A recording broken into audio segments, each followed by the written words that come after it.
మాట్లాడతారు, eye creams. So అందుకని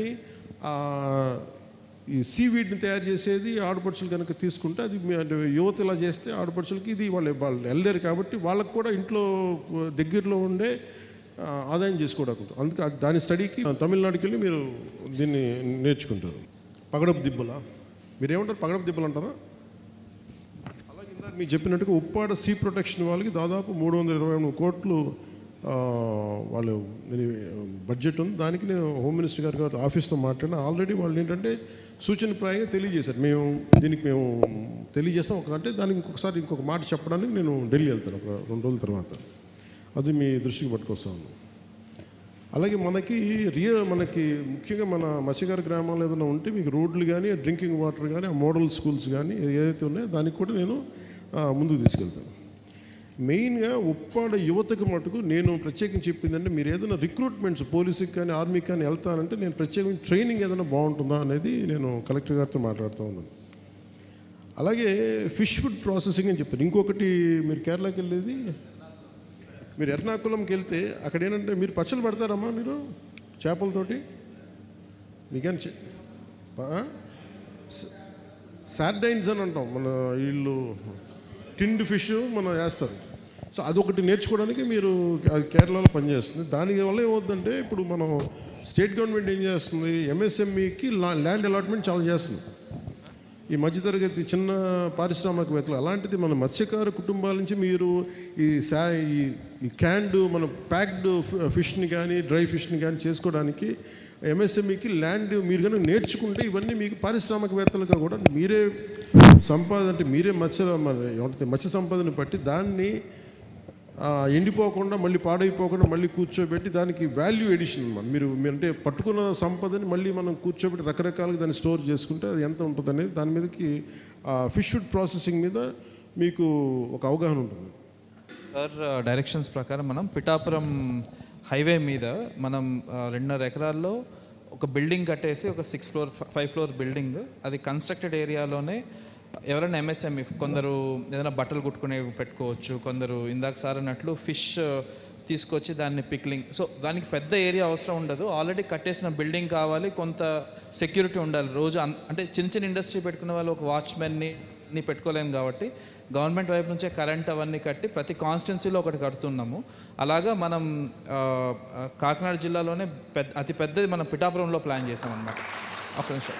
అందులో సార్ డైరెక్షన్స్ ప్రకారం ఆ మొత్తం ఎన్ని స్క్వేర్ ఫీట్ కదా అన్ని 50% కేవలం మత్స్యకారులకే దాన్ని అలాట్ చేసే విధంగా సార్ డైరెక్షన్స్ ఇచ్చున్నారు. ఆల్రెడీ దానికి సంబంధించి మనం ఫౌండేషన్ వేస్తాం సార్. వెన్ఎవర్ నెక్స్ట్ సార్ పిఠాపురం ఉన్నప్పుడు దానికి తర్వాత పిఠాపురం వచ్చి దానికి ఫౌండేషన్ స్టోన్ వేస్తాం. ఎందుకంటే నేనేం కోరుకుంటున్నానంటే ముఖ్యంగా మన ఈ చిన్న వ్యాపారం చేసుకోవడానికి పారిశ్రామికవేత్తలు మత్స్యకార కుటుంబాల నుంచి కూడా రావాలి. అది నా ప్రగాఢమైన వాంఛ. దానికి నేను మీకు అండగా ఉంటాను.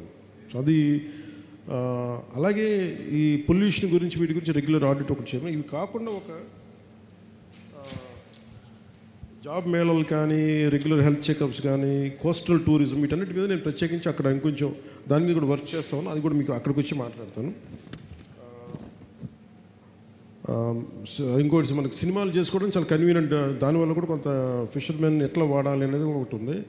అలాగే కోస్టల్ షెల్టర్ బెల్ట్ అని మన షెల్టర్ బెల్ట్ అని మనం గ్రేట్ అంటే మన ప్రాంతం అంతా రేపొద్దు మన తుఫాన్ వస్తే మనకి మీరు కూర్చుంటే చిన్నపాటి మొదటి లేయరు చెట్లు కనుక ఉంటే చాలా వరకు అది కాసేస్తాయి. మనం అది వదిలేసాం మనం ఈ మధ్యలో. దాన్ని ఎలా చేయాలి, ఒకసారి మీకు ఏది ఇబ్బంది ఉంటుంది ఏది ఇబ్బంది ఉండకూడదు అంటే ఇక్కడ చెట్లు నాటితే మాకు అప్రోచ్కి కష్టం అవుతుంటే అలాంటివన్నీ పరిగణలో తీసుకొని దాన్ని ఒక జాగ్రత్తగా చేద్దాం. దాన్ని ఒకటి ప్లాన్ చేస్తాం. అలాగే ఈ పారిశ్రామికవేత్తలతో కూర్చొని సిఎస్ఆర్ ఇనిషియేటివ్స్ ఉంటాయి, కార్పొరేట్ సోషల్ రెస్పాన్సిబిలిటీ వాళ్ళు కొంత చేస్తే అలాంటివి మనకి ప్రత్యేకించి నీటి అవసరాలు కానీ వీటిని కూడా వాళ్ళతో స్కూల్స్ కానీ ఏదైనా సరే ఇన్ఫ్రాస్ట్రక్చర్ మనకి ఏదైనా కావాలంటే దాంతో కూడా మనం మాట్లాడతాం. ముఖ్యంగా స్మాల్ హెల్ప్ డ్వాక్రా గ్రూప్స్ తోటి ప్రత్యేకించి ఫిషరీ మన ఈ మత్స్య ఉత్పత్తుల్ని మనం ఎలాగ మనం స్టోర్ చేసుకుంటే పికిల్స్ కింద దానికి కూడా ట్రైనింగ్ ఎలా ఉంటుంది బాగుంటుందని అంటే ఇది మనం అమ్ముకోవడానికి కాదు, ఎక్స్పోర్ట్ చేసేలాగా. సో మన ఎంఎస్ఎంఈ మన 50% ల్యాండ్ చూసుకుంటే ఇవన్నీ మనం స్టార్ట్ చేస్తే దీన్ని ఒక సర్టన్ క్వాలిటీ కంట్రోల్ తోటి మనం ఆదాయం వచ్చేలా ఇవన్నీ ప్లాన్ చేస్తాం. సో మీరు కేరళను తమిళనాడు పర్యటన ఈ మీటింగ్ వెనక నేనేం ఆ రోజు చెప్పి మర్చిపోలేదు, నేను ఉన్నానని చెప్పడానికి మళ్ళీ అంటే ఆ భయం ఉంటుందేమో మీకు, వదిలేశాడు మళ్ళీ మమ్మల్ని, అట్లా ఏం వదలలేను. కాదు నేను 100 పనులు చేయాలి కాబట్టి అన్ని పనులు ఇక్కడి నుంచి కూర్చొని చేయాలి కాబట్టి చేస్తాం. మళ్ళీ వస్తాను, అన్నీ ఒక ప్రయత్నం చేస్తా ఉన్నాం, అన్నీ బాగా జరుగుతాయి. పార్టీ పరంగా ఉండొచ్చు, ఇంకోటి ఉండొచ్చు, మనకి అంటే 1000 ఓట్లే ఎక్కువ వచ్చినాయి, మిగతా వాళ్ళు వేయలేదని నాకు ఏం లేదు. నాకు ఓట్లు వేసినా వేగిపోయినా మీరందరూ నా వాళ్ళు, నా సొంత కుటుంబం, నేను చేస్తాను. అయితే మనస్ఫూర్తిగా మీ అందరికీ మేము అండగా ఉంటాం తెలియజేసుకుంటూ దీన్ని బాగా సద్వినియోగం చేసుకోండి. జై హింద్. ఉప్పాడు నుంచి వచ్చిన మత్స్యకార సోదరులకి, మత్స్యకార నాయకులకి, ఆడపడుచులకి, పెద్దలకి, తల్లులకి, యువతకి, కూటమి పార్టీకి సంబంధించిన తెలుగుదేశం, జనసేన, బీజేపీ నాయకులందరికీ కూడా మనస్ఫూర్తిగా నా హృదయపూర్వక నమస్కారం. అలాగే ఈ మీటింగ్కి ప్రత్యేకించి ఏ సమస్య వచ్చినా సరే కలెక్టర్ గారు ప్రత్యేకించి ముందుండి చొరవ తీసుకొని ఆయన ఒక డిస్ట్రిక్ట్ని హ్యాండిల్ చేయటం అంటే అది సామాన్య విషయం కాదు. అన్నిటి మధ్యలో కూడా ప్రతి చిన్న సమస్యకు కూడా ఆయన శ్రద్ధ పెడుతూ ఉన్న షణ్మోహన్ గారికి మనస్ఫూర్తిగా నేను ఆహ్వానం పలుకుతాను.